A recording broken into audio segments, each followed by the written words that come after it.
Good afternoon and welcome to Radford University's virtual information session. My name is Penny Brooks. I work for the College of Graduate Studies and Research here at Radford University, and today we are talking about the Master of Science program in Data and Information Management. Before we get started, I'm going to introduce you to all of our presenters from the Data and Information Management program. And then we're going to talk a little bit about ways that our presenters can interact with us today. So first off, we have three of our presenters live on the scene at the program. And Dr. Pitkus, why don't you go ahead and get started, introduce yourself, and tell how you're acquainted with the program, if you don't mind. Thank you.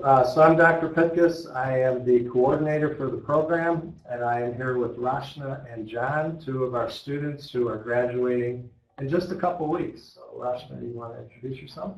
Hello everyone, I'm Rashna Nirvani.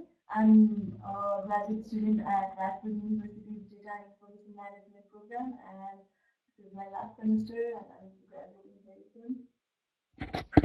And I am John Green. I'm also a graduate student here. I'm also an alum of the undergraduate program in computer science here at Radford, so I chose to stick around for the extra year. And I will be graduating in 2 weeks, I believe it is. That's awesome. Congratulations. I would remind all of the folks who are sharing the gear there at DAME today to speak loudly so we can make sure we hear you. And we also have another professor who's with us today, and that is Dr. Robert Phillips. Dr. Phillips, if you'd like to introduce yourself for us. Yes, I'm Bob Phillips. I teach mostly in the database area, so both at the undergraduate level and in the new master's program. Thanks so much to everybody who's here with us today, and including those folks who are watching this as a recording on our YouTube channel. Feel free to share the link with anyone you think might be interested in our graduate program. The first thing I'm going to do is kind of explain how our setup here works. First of all, we do have some discussion notes down to the side. Currently, I've listed the email addresses of both Dr. Pitkus and Dr. Phillips, and then myself. So if any of our participants, whether now or as you're watching this recording, have any questions, feel free in the future to email us. I think all of us would be happy to receive an email and answer your questions. For folks who are participating today, we do have a chat feature right below us. And so if you have any questions, feel free, just type them in, and we will do our best to notice them and answer them in the order that probably works best. So feel free to interact, and let us know if you're having any difficulty hearing or understanding. If you have any questions about anything, we're happy to answer your questions. So first of all, Dr. Pitkus is the program coordinator for Data and Information Management, the graduate program. And if Dr. Pitkus, if you wouldn't mind just giving us an overview of the program here at Radford. Sure. So this is a 30-hour program. It consists of 10 3-hour classes. The first year of the program, so the first 4 classes, are primarily around the relational model. So we go under the hood. Students coming into the program must have had at least one database class at the undergraduate level. So coming in, we kind of go under the hood a little bit. We look at query optimization. We look at a little bit of performance tuning, backup and recovery. We just kind of look in and see how RAID architecture, we see how the database engine itself is working. And then a second kind of class along those same lines is the data warehousing, data mining, and reporting class, where we get into those 3 topics. So students are learning about the dimensional model, the star schema. They're implementing an ETL process. They're learning about the three classic machine learning algorithms: classification, frequent pattern analysis, and automatic clustering. We have a network analytics class, which is currently the security class that's listed there. And we have a big data algorithms and data structures course. The second year of the program really gets heavy into big data. We have a distributed database systems class, very hands-on. We have a enterprise information architecture class, so you're learning about kind of taking a look from the architect perspective and the CIO perspective, looking at metadata management, master data management, data integration, and some of the different areas that you need to be aware of kind of at the overall enterprise level. Last fall when we taught that class, every student in the class had at least one industry mentor. So our program works quite a lot with several corporate partners, and the students met with their mentor at least once a week through video conference or in person. We also, at the beginning of the second year, start our capstone project. So we have 3-hour capstone in the fall and 3 hours in the spring. And then in the spring, we have our information analytics class, and we have the performance tuning and database performance class, where again we're getting into Hadoop and Spark. So the second year is primarily very hands-on with Hadoop and Spark and Kafka and Flume, and we use Zeppelin this year.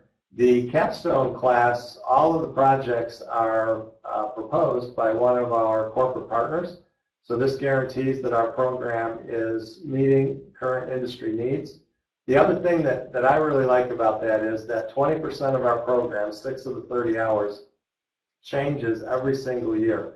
So we have the ability to adapt very quickly to changes in the industry. If there's a new big data ecosystem technology that comes out that everybody's excited about, we can change 20% of our program on a dime and start to incorporate that into the program.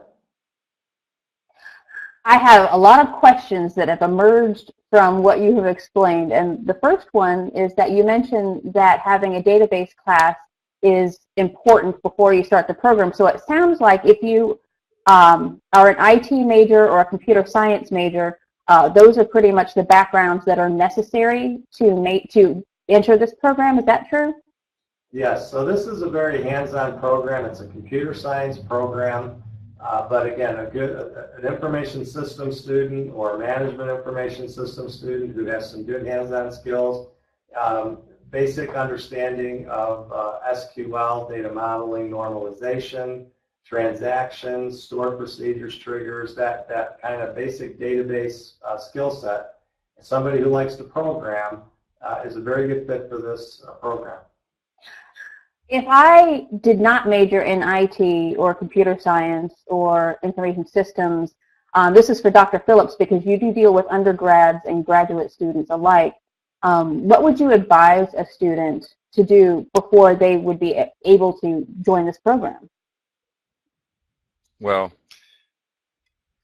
first of all, someone who hasn't, to go back to your previous point, someone who hasn't had a database class but who has a degree in computer science or something like that, we have the ability to fill in the missing background. Okay, wonderful. And then, primarily we are looking for people that are comfortable with some coding, that's in there. But we've had a couple of people interested who have a background in mathematics, and so it's just a matter of identifying, what they need, and that would typically be some basic programming, some basic data structures, and some database. So if someone's analytically oriented, mathematically oriented, they're interested in the program, then we can work with them to identify where they would need to make up some deficit, because there certainly are some degrees related to computer science where they could have some significant background that we could add to. So I would imagine if a student was interested but didn't know if they had the appropriate background, just reaching out to either you or Dr. Pickus and starting up a conversation about what would need to happen to work them into the program, that would be a good first step. Sure. Okay, wonderful. Now go ahead, Dr. Pickus. We do have a page on our website under the admissions that talks about the expected, not requirements, but just what you need to have coming into the program, and there's pretty good course descriptions along with that. So somebody can certainly go out to our website and get a basic understanding of what we expect, and then we'd certainly be willing to have a conversation with them about how we get them from where they are to where they need to be. I now want to go to Rashna and John and ask a little bit about their backgrounds and how they came to the DAME program. Let's start with Rashna, if you don't mind. I'm from Nepal, so I finished my bachelor's in computer science and information technology, and then after I completed my bachelor's, I was working as a Java programmer for a year in a software company in Nepal. So as I was working, I wanted to build upon my knowledge, and I was planning to join a master's degree. And apart from that, I wanted upward studies. So I was looking for a graduate program that specifically focuses on big data and data management. So I was researching for the graduate program and found Radford University's DAME program. So I looked at the course structures and everything that was on the website and contacted everyone in the graduate program and the program coordinator, and finally decided to come here. Wonderful. And you too, John. For me, I did my undergraduate here, so I guess it was around March of my junior year. I was talking to somebody and they told me that this program was getting ready to start up. So I set up a meeting with Dr. Pickens and went and met with him because I knew I wanted to go on to get a master's degree after I finished my bachelor's. And after talking with him about the program and seeing the major upsides of it, I just felt like being able to stay at Radford in a program that was this strong, where you know that you're going to be able to go hands-on with things and have professors that truly care about you, where that some of the other universities that you could look at, you don't necessarily have the attention with professors that you have here. We've got this small class sizes, which was 100% a turn-on for me. So yeah, overall just the ability to stay at Radford and complete a program that I felt was going to set me up really good for the future. Wonderful. One thing that I keep hearing people mention is this future in working with big data. And I know personally from learning about the program, but also talking to Dr. Pickens, that this program really prepares its students for professional lives working in situations that involve a lot of big data. And if you don't mind talking about some of the unique opportunities that students have working with agencies and other professionals within the program. Sure. So one thing I wanted to mention is that Rashna, John, and I are coming to you from our Carillion suite, which is in the Artist Lab.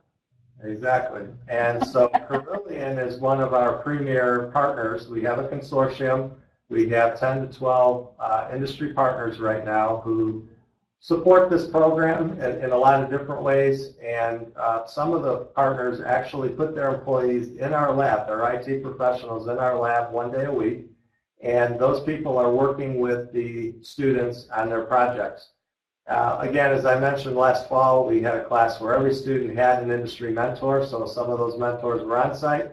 Some of those mentors were doing what we're doing right now with the video conference. So we have a lot of technology in the lab. And that, again, makes our program, I think, a little unique in that we are getting every project for the capstone from an industry partner. We're making sure we work quite a bit with the university. So a lot of our students have internships with our information technology department here at the university, which is very convenient.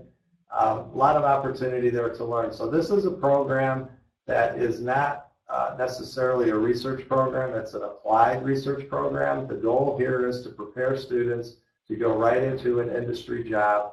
And we do that, again, by partnering very closely with industry.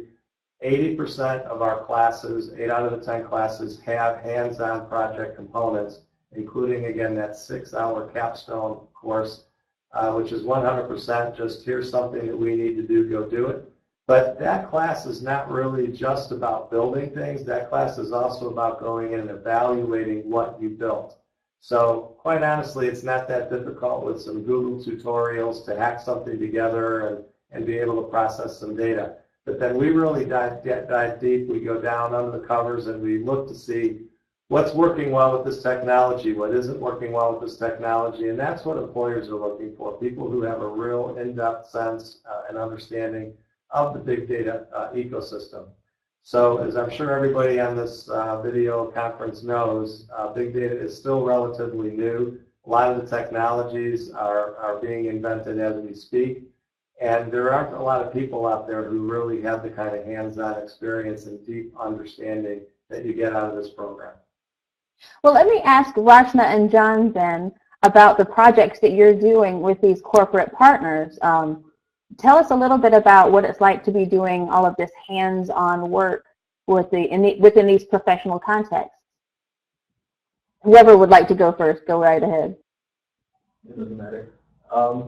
So for me, just seeing the different tools that we've used, for example, last semester we tried to set up tools. Some of them did not work out quite as well as we had hoped, so we switched up some of the tools that we were using this semester.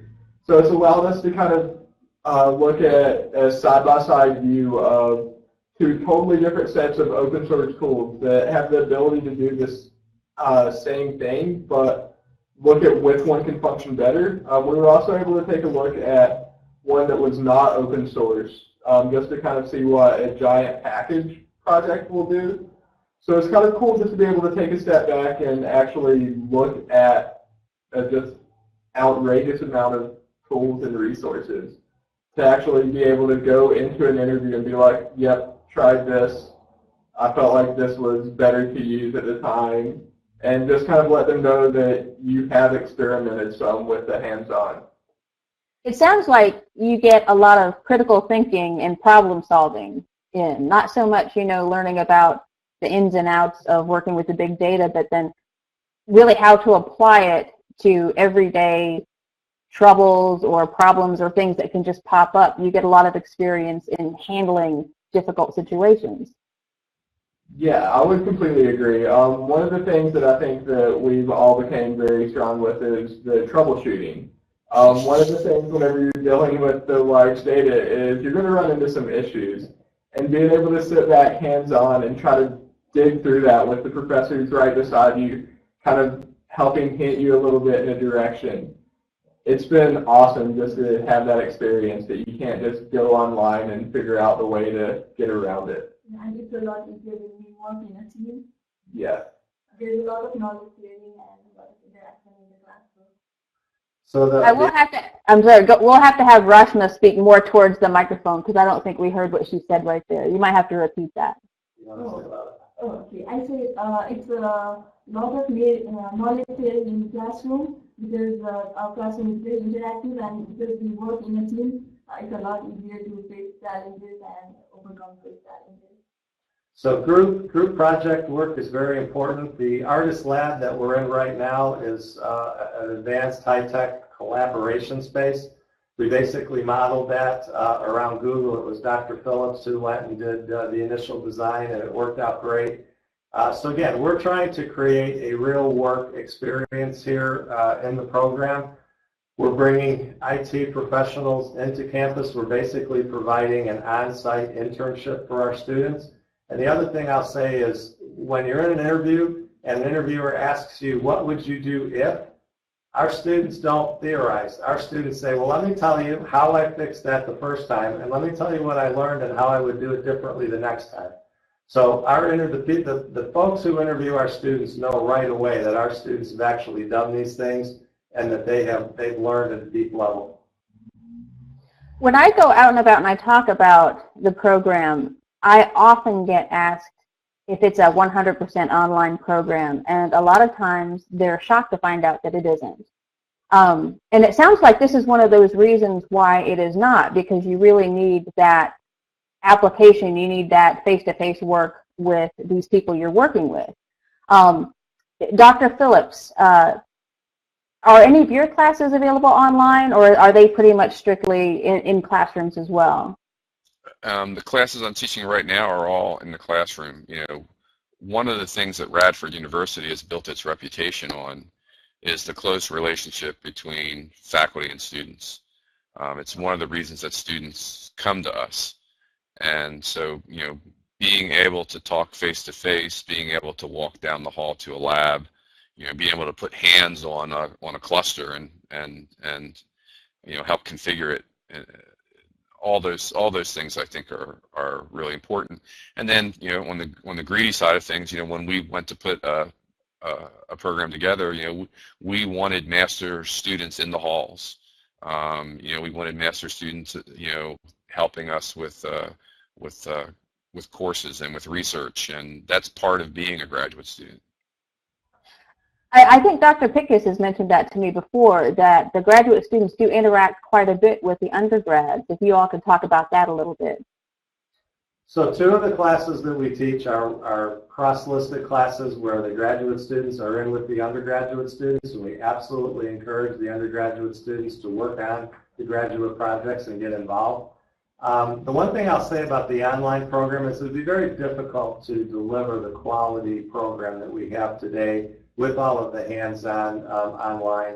I was at Roanoke College last spring, and one of the things I absolutely loved is that they have a lab where the faculty are sitting right there with the students, and that's exactly what we do here. You're just immersed in what it is that we're doing, and that's the environment that we were trying to create. We're not looking for people who are part-time, who want to watch a bunch of video lectures and do a little work. We're looking for people who want to get in here and they want to roll up their sleeves and they want to really learn. And I tell my students that you don't get to graduate until you have taught me something. You're not going to get that in an online program, and these 2 will tell you that they both taught me plenty over the last 2 years. A lot of times when I talk to undergrads too, we have to talk about the importance of getting a graduate degree in data and information management, and why having a bachelor's degree is just not enough. Would both of our professors like to tackle that one? Well, I'll add first on that topic that we've talked a lot about hands-on, but I'm really proud of the balance that we provide in our program between theory and practice. And so, we talk about the theory that drives these things, and I think you better understand the theory than when you can apply it, through a product.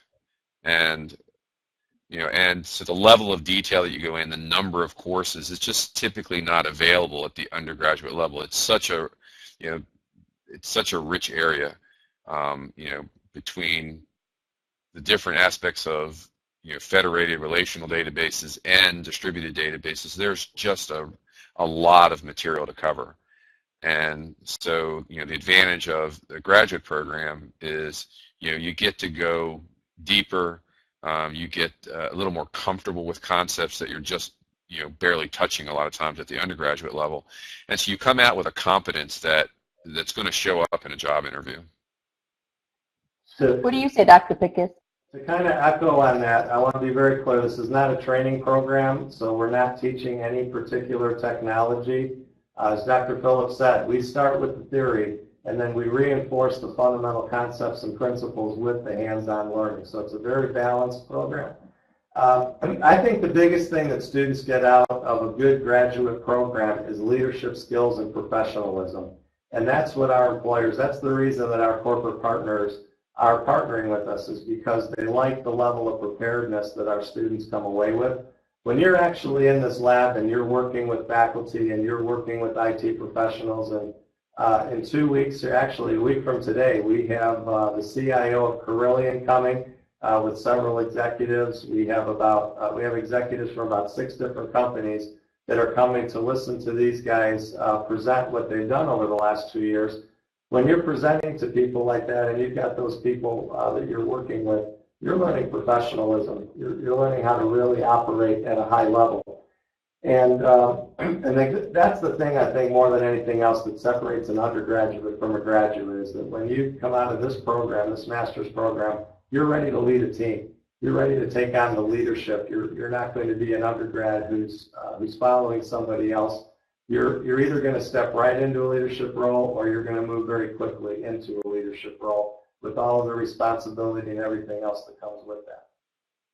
I would expect that the career opportunities would just be more. There would be more of them for people with master's degrees, but also that people who are hiring for the various positions, they're going to know that somebody with a master's degree is just going to have that higher level of experience and specialization, and that they have likely been through projects that will be completely adaptable or applicable to what is going to be available or happening on that job. Is that right?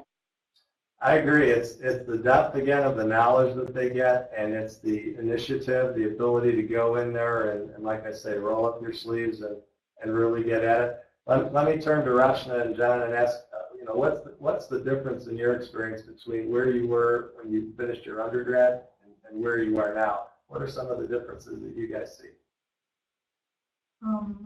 It's completely different experience for me because I came from a different country where the education system is completely different than here. So there's a lot of hands-on in every classes along with the theoretical knowledge, and that gives a lot of practice.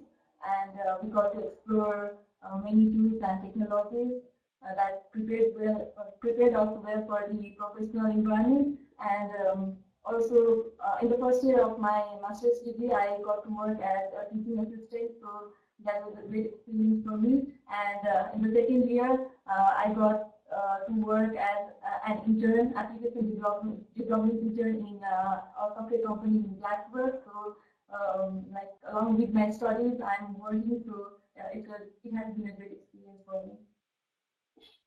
Okay, and then John too. What was the difference for you? For me, like Dr. Pickett said, the confidence. I look at myself as whenever I would go in for an internship interview during my undergrad, and I would be absolutely terrified at any question I was asked. But however, in October of this year, whenever I was going in for job interviews, I was very comfortable with anything that was thrown at me. I felt like my understanding was a lot more broad from where we've had the theoretical and now we've also had the hands-on.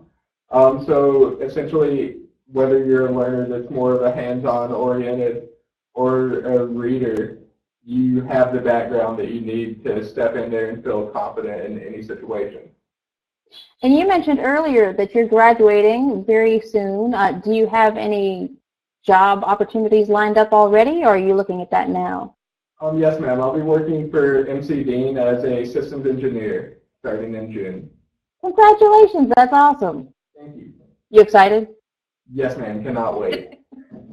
Well, actually, you can because they wanted you to move your start date, and you said no. That is true. That is true. I had to have the month break in between. Just want to take a little bit of time, breathe a little bit, and then jump right into all of the long work days ahead. That sounds like a great idea. I want to remind our participants that if you do have any questions that pop up while we're talking, feel free to use the chat function, and we'll be happy to answer whatever questions you might have. We are going to move now into the, well, shoot, how do I apply for this amazing program? You've totally convinced me. What do I need to do? So Dr. Pickus, can you tell us about some of the different materials and things that students will need to provide as part of their application? Yeah, we've made this very streamlined because, again, we want to encourage students to apply. So you're obviously going to send us your transcripts, and you'll send 3 letters of recommendation, and you do need to take the GRE examination. Now, at the moment, we don't have a minimum requirement for the GRE. We're looking at the data. We're going to analyze it and see where we feel the right cutoff is. But for right now, we just want to know that you've taken the GRE and that you did well. If you are an international student, then we have some of the international tests that you have to take as well. But it's really pretty straightforward application process. Once we have a completed application, we try to turn around decisions in 2 to 3 weeks. You did mention international students, and you do have a number of international students, including Rachna, who participate in the program.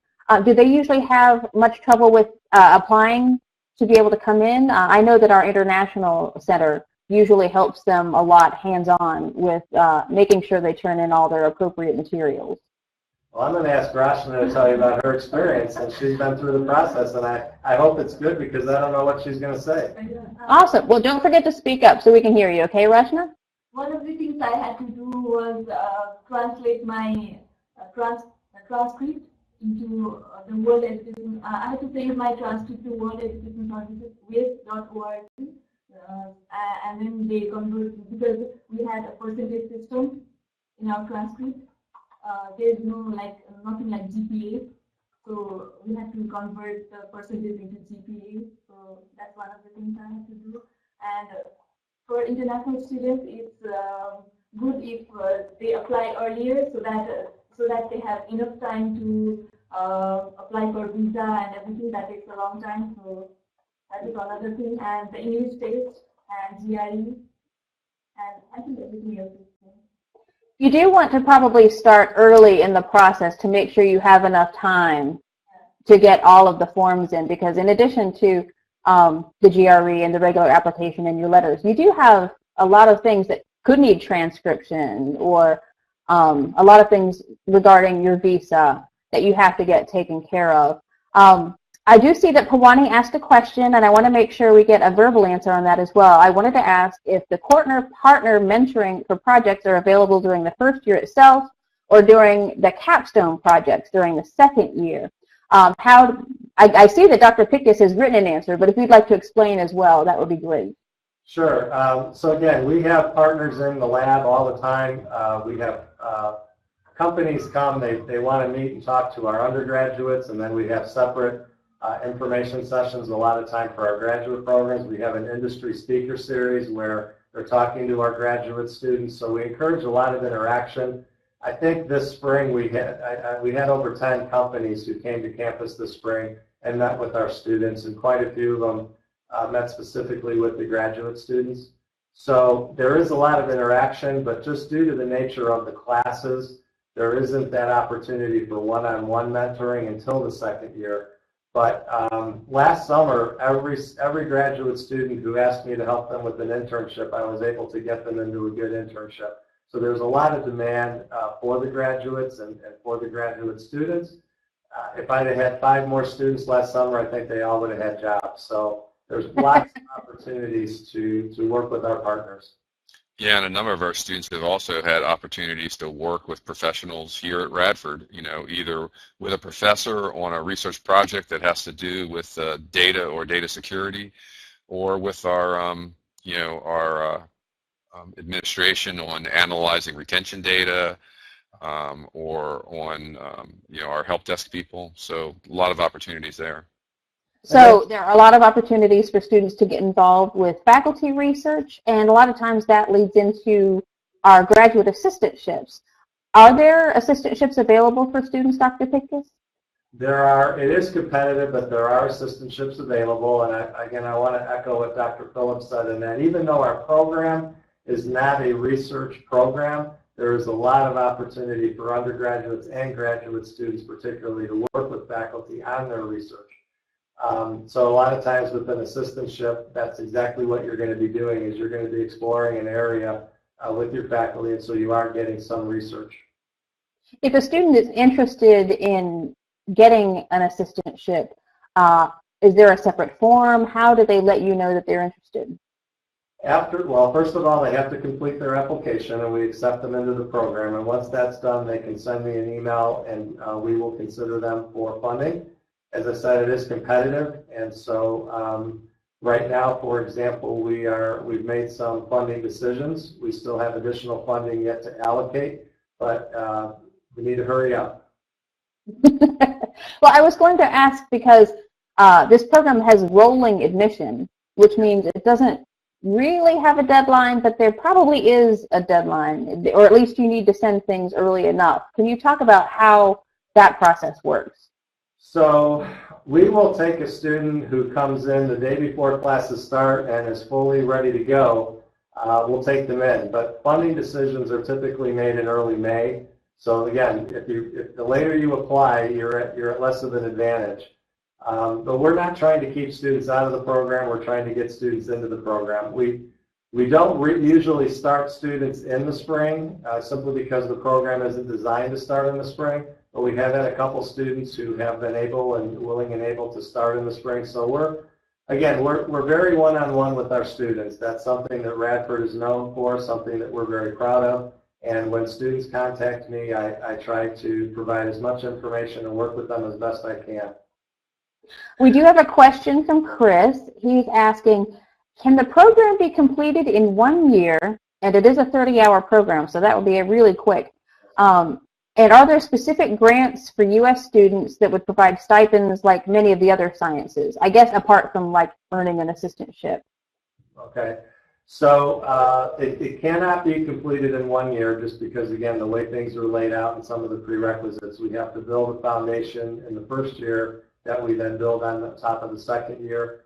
That we have internships, we have stipends, there's some scholarships. Again, I won't say that we have a ton of funding, but we try to give funding to everyone.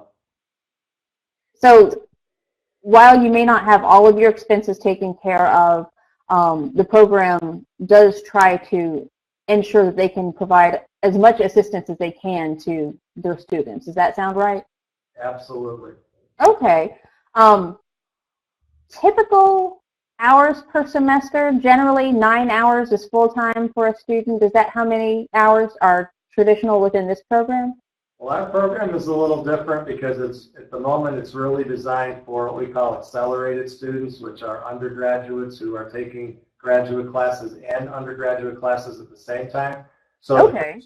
The first year there are 2 classes in the fall and 2 in the spring. So that qualifies at 6 hours. It gets you part-time status. A lot of the students have picked up a 3rd class, either a graduate class or particularly some of our undergraduate security classes that are very good. So they have been full-time, but some of the students have also worked jobs, like an internship on campus. So there's lots of opportunities for the students to do different things, and then when you get into the second year, you have 9 hours in the fall, 9 hours in the spring, and that's how you get to the 30 hours. And I would like to mention that the university itself also has what I call general graduate assistantships, in that some are research-oriented, some are teaching-oriented, but the graduate college itself has a number of assistantships where we have students doing administrative tasks around campus. And so if you're interested, you can apply for those as well as working with Dr. Pitkus. I will say an interesting statistic we have is about half of all of our graduate students have some kind of assistantship here at Radford, which is a very high proportion. So if trying to figure out how you're going to work out your financial aid, have a job on the side, or whatever you need to do, definitely you probably want to reach out to Dr. Pitkus or to me, and we can kind of fill you in on the options as to how that works. And it looks like Pawani is writing, and Dr. Phillips has answered down there too. So feel free to read the chat as we continue. Dr. Pitkus, is there anything in particular that you're really looking for when you examine a student's application? What we're looking for mostly is an indication that somebody has been successful academically. We certainly don't want to bring people into the program that we're not pretty confident they can do well, because it's not fair to the student. So we're looking to see that they have a good, solid computer science background or IS background, and again, that they've been successful. The letters of recommendation are very important as well. We're looking for insights that are going to help us help the students be successful. We have very low attrition in the program, so generally speaking, students who are accepted go ahead and finish the program. The attrition that we've had thus far is due to students getting offers from companies after their bachelor's degrees and just deciding it's too good that they can't stay, they can't pass it up. But really, we're pretty confident when we accept somebody that they're going to be successful in the program. And I would like to add, if you are close to Radford University, or if you're in the region, or if you're going to be passing through, please contact me. You can see my email down at the side. And see if we can't set you up on a campus visit. Dr. Pitkus loves to show off the artist lab. The students are extremely friendly. Every time I've stepped in there, it's just been a very pleasant experience. They like to show all the workspaces and how the students interact. And a campus visit, I think, is a great idea for anybody who would just like to know more about the program and get to know the people who are involved in it. And I want to thank Dr. Phillips for answering some questions through our chat feature that we have down there. It looks like Pawani had a question about the first year of the program involving the theoretical concepts and then doing a lot of the hands-on projects in the second year. And then Dr. Phillips has mentioned that the second year includes the capstone projects. But you do hands-on work in other classes for both years, working with Oracle, Hadoop, MapReduce, HBase, Cassandra, Spark, and a whole bunch of other tools. So all of those words that to me mean I have no idea what they're talking about. You will learn what those things are through the coursework that both Dr. Pickus and Dr. Phillips will work with you, I think, through both years.